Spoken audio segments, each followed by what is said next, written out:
Well, these are all the lures I've been making for the last few years, some of them even older. And last episode I asked you guys whether you thought I should clear the whole board and start over for 2026. And the answer was a resounding yes, clear the board.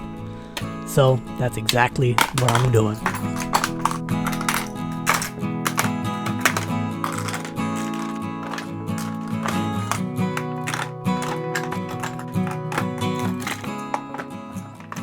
Well, I'm doing it, guys. I'm following your recommendation and clearing the board. New year, new board, no beard.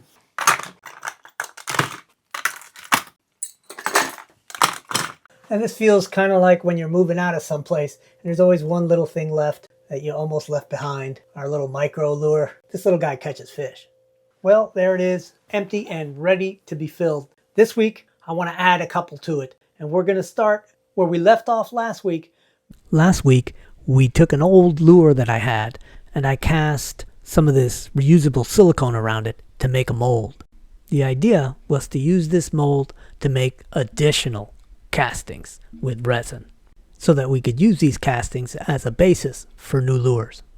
We turned one into a crankbait and another one into a lipless crankbait. We did a little bit of painting and then put a nice thick clear coat on both of them. Then we took them to the water and got some underwater shots to see how well they worked. The idea is to make a remeltable silicone mold for a brand new idea for a lure. I'll show you what I'm talking about. This is the quick concept drawing I came up with last week. Essentially, it's going to be a flat top soft plastic swim bait, and I want it to be flat all the way across the top so I can have it be a top pour mold. This way I can layer the colors, I hope. The front part is going to be formed by one of the castings we did last week, and then the back I'm going to form with a little piece of clear Lexan. So I'll be cutting the tail section out of this piece of Lexan, and then these guys are going to go together to form the full shape. And since this casting is rounded at the top, the first thing I'll have to do is flatten it out. And we're going to make quick work of it with this guy. It's nice and flat on top, and I'm going to eyeball it so that I'm actually going from the top of the nose curve just straight back to where I think our Lexan piece is going to connect up here. Let's see what I can do by eye.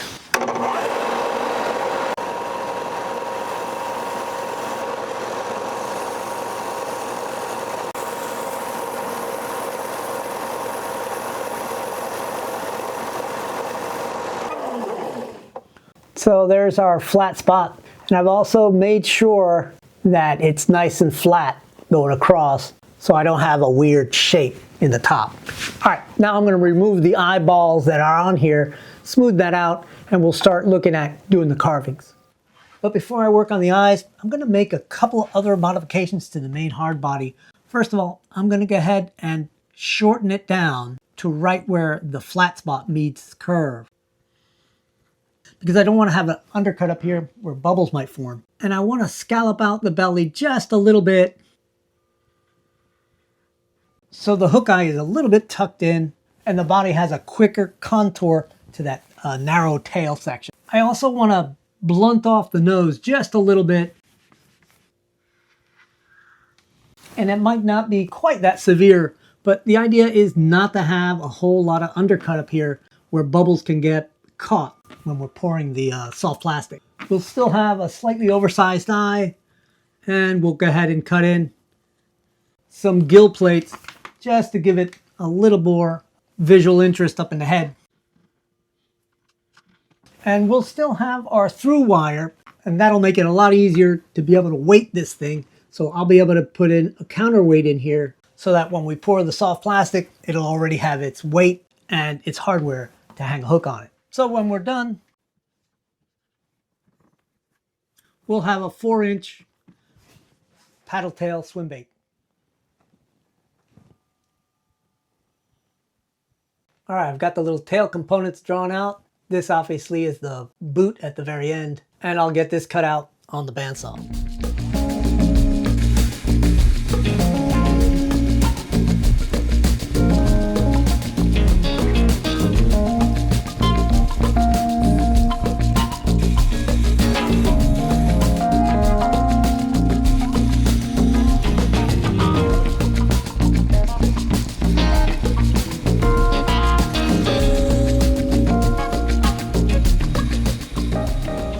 I'll just bring this down to the line with the sander. All right, I've already blunted off the nose. You can see it has a nice little shape to it, and I blunted off the tail too. What I need to do now is sort of make this a little more concave.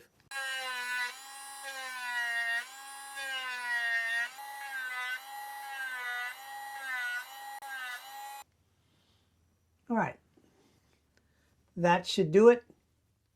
I'll smooth it out a little bit with some sandpaper, and we can move on to the next step. Now I filled in around the old eye because I need to create a new eye socket, so I'm just sanding down that bulge, and when I've got a nice flat spot, I'll go ahead and drill a new eye socket on both sides. All right, now with the eye socket drilled in and the gill details sketched on there, I'm going to go ahead and carve those out, give this a good sanding, and when I've got that done, I'm going to go ahead and cut a nice straight slot in here so that the tail can fit in.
All right, I've taken the little tail boot and attached it to this piece of tape because it marks the center line of it.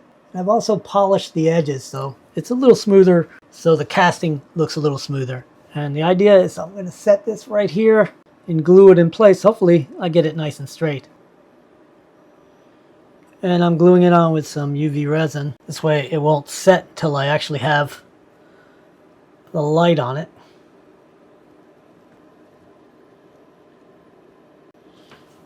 That looks pretty good. I'll just add a little more glue, make sure it's going to stay there. Alright, I just need to put the hook hanger on, and I made certain that we've got a nice flat surface on the top, so this thing will set really nice when we've got it in the mold box.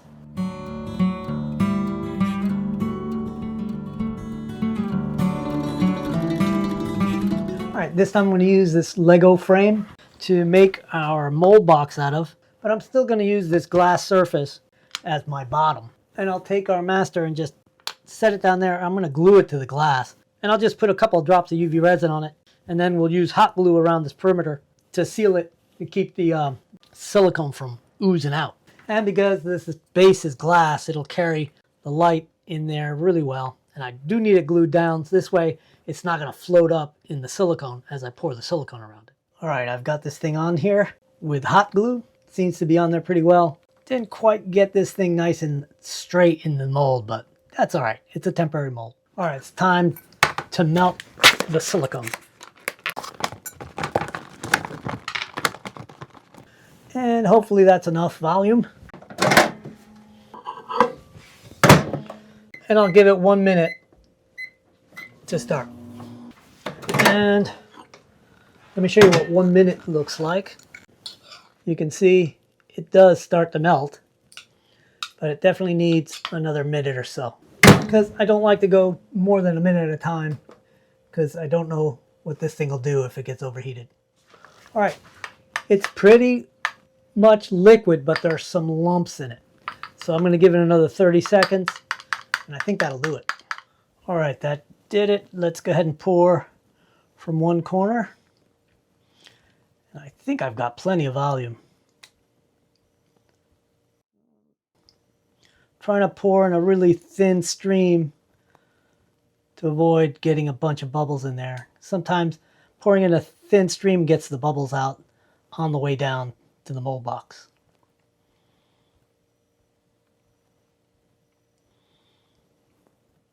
All right, just a matter of waiting. Let this thing get hard and we won't have to cut it because since that lure is up against the edge of this glass, once I turn it over, it'll be open on top and I'll be able to pour it from the top. And in the meantime, I gotta find a place for all these guys.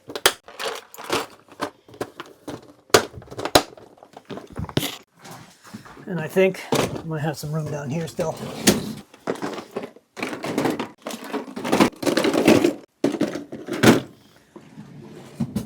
And if you guys think there's a few of those that I should sell, let me know, because I'll just put them on eBay. What do you guys think? Should I put them on eBay? Because realistically, I don't have a website and I'm not interested in making one. Let me know what you guys think. I'm done for tonight.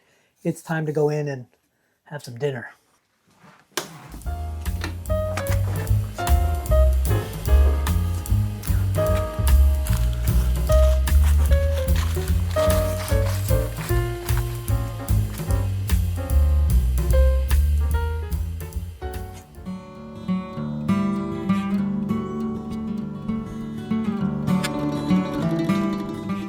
All right. Good morning. New day. Still cold outside. And this is ready. Nice and stiff. Last night when I was trying to get to sleep, I remembered I didn't use any mold release agent on this thing at all. And I was kicking myself, and let's hope it doesn't end up being a little bit of a disaster here. I hope not. Hope it comes off the glass. Oh, man. Worst case scenario, we melt it all down and start again. Maybe if I get the Legos out from around it. Forgot the Legos are glued down too. Maybe that's the issue. Yeah, it was just the hot glue that had me spooked. All right, that looks really good. You can see that we got a nice separation here. We may need to cut out a little bit of the silicone right here at the tail, but I think we're gonna be all right. Oh yeah. Now, this stuff is pretty tough. I have to say, it doesn't rip very easy. And that brings me to a comment one of you guys left, and that is that you can actually make a very similar product out of gelatin and glycerin, and it creates a very similar kind of rubbery product that you can melt down and pour and remelt and pour. But in my mind, it really doesn't have the qualities you need for this kind of molding, where you really need something that is much stretchier and less likely to rip, because that stuff will tear if you try to open it up a little too big to get a lure that maybe has a bulky side to it. So I can, hopefully it doesn't stick to the master. It doesn't look like it is. Looks like it's doing pretty good. And there it is in one piece. And you can see a little bit of a membrane there. I'll go ahead and cut that with some scissors. And I really like that I've got a good clear socket in there for the hardware. That single piece of wire that'll form the tie-on-eye and the hook eye. So before I forget, I'm going to go ahead and add this smooth on mold release agent. Just spray it in there really liberally and rub it in with my finger. Make sure nothing is going to stick. All right, I'm going to mix some casting resin, and I'm going to add some micro balloons to it just to expand the volume so I don't have to use so much. And we get 7 grams of part A, which is probably going to be just a little too much, but that's okay. And I'll use 1.4 grams of micro balloons. That's got us close. All right, tear it again and put 7 grams of part B. All right, let me blend this in real good. With the cooler temperature in here, it does give me a little bit of extra time. But this stuff only really gives you maybe 1.5 minutes to 2 minutes before it starts to kick. And you can feel the heat in the cup.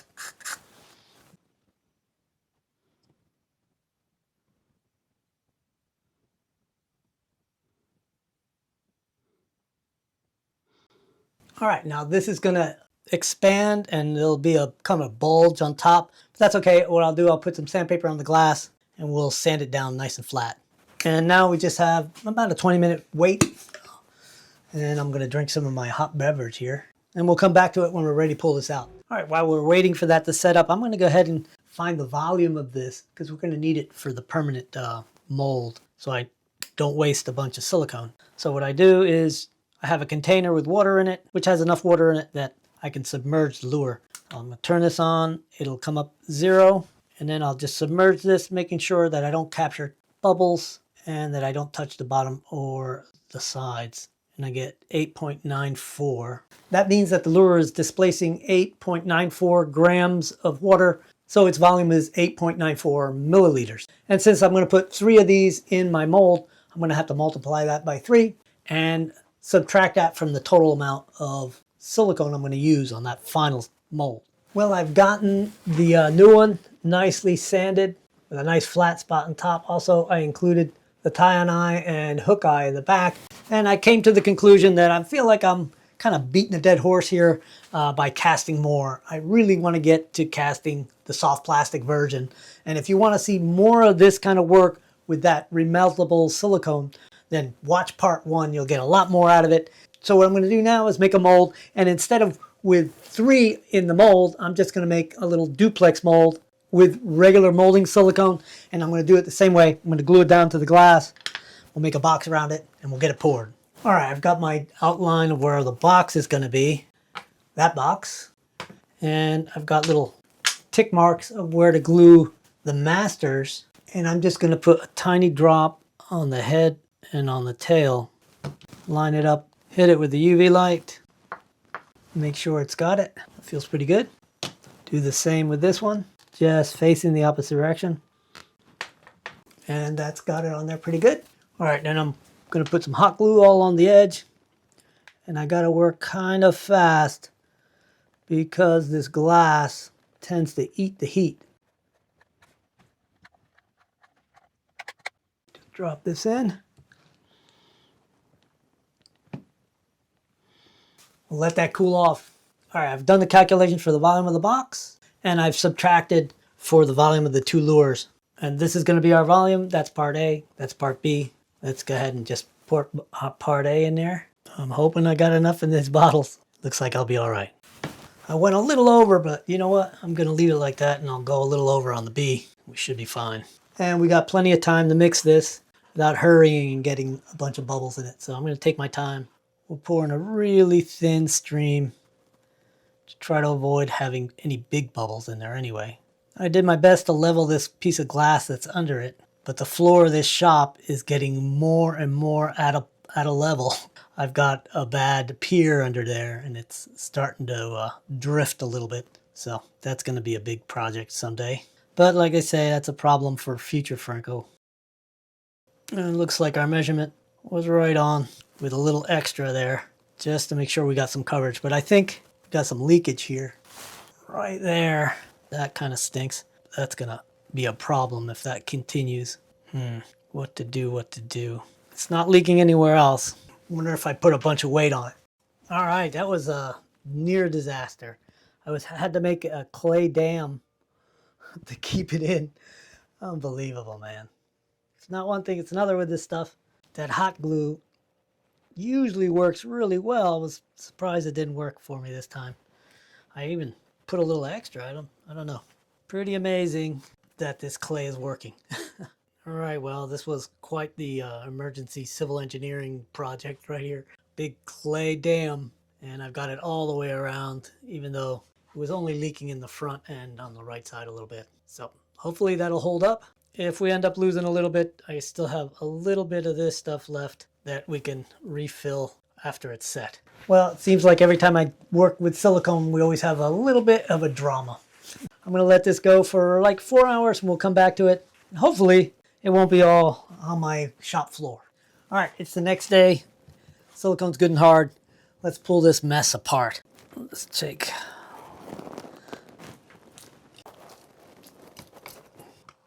It wants to be stuck on now. Where was it when I needed to hold back the flow of silicone? There it goes. It's still a little tacky. We're going to have to let it sit for a little longer. It's definitely not how I envisioned it, but I'm hoping it'll work. All right, so in the meantime, I need to make the wire harness that's going to run from the nose right here. So I just took a piece of wire, held it up against the body, and put a bend at the points where they're going to come out of the body. Now I'll just clean up my bend, and we'll finish the twist eye for both ends. And I'm going to put a little 2.5 gram split shot right up close to where it's going to come out of the nose. It's time to pull the masters out of the permanent silicone mold. They came out pretty easily, I was surprised.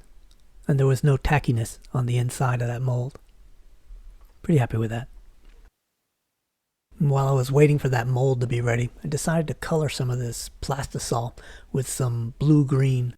This stuff is a mica-based powdered pigment. It's pretty subtle, but it has a really nice effect. I really like the shade of green. And I'm hoping to pour two-tone lures, so I've got this brown, and I'm making sure that I've got it at about 350 degrees. All right, I've got the mold heated up.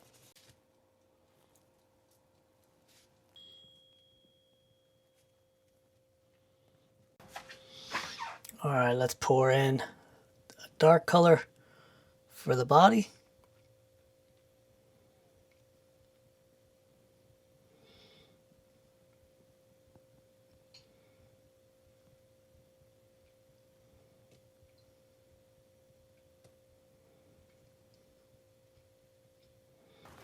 And then the light green for the back.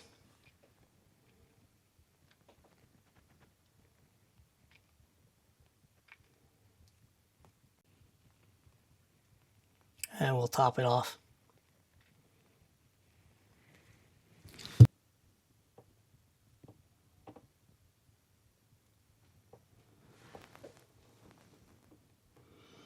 All right, I made a pretty good mess, but it's our first pour. Let's see how it comes out. All right, admittedly, this is not my forte. I'm a hard plastics kind of guy, but I can learn. And I fish with soft plastics every now and then, so I definitely have a little bit of an incentive to learn to do a little better casting. Plus, personal pride mandates something a little better than this. Although, this is not bad. Let me clean this up, and then we'll talk a little bit about the next thing we're going to do.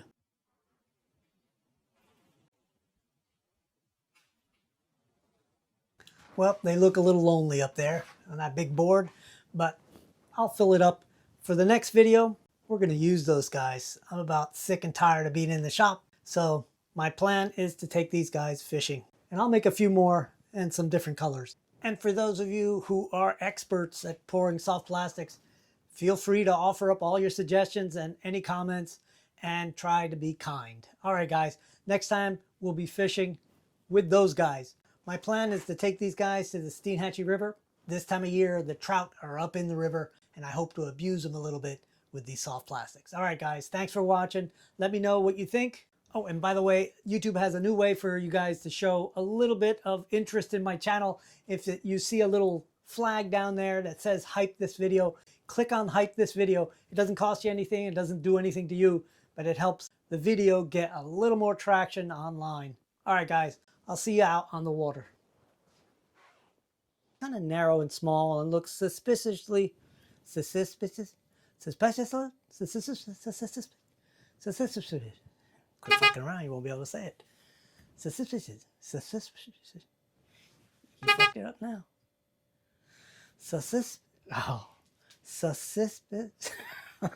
Shit. Suspicious. You're kidding me. Suspiciously. Whew.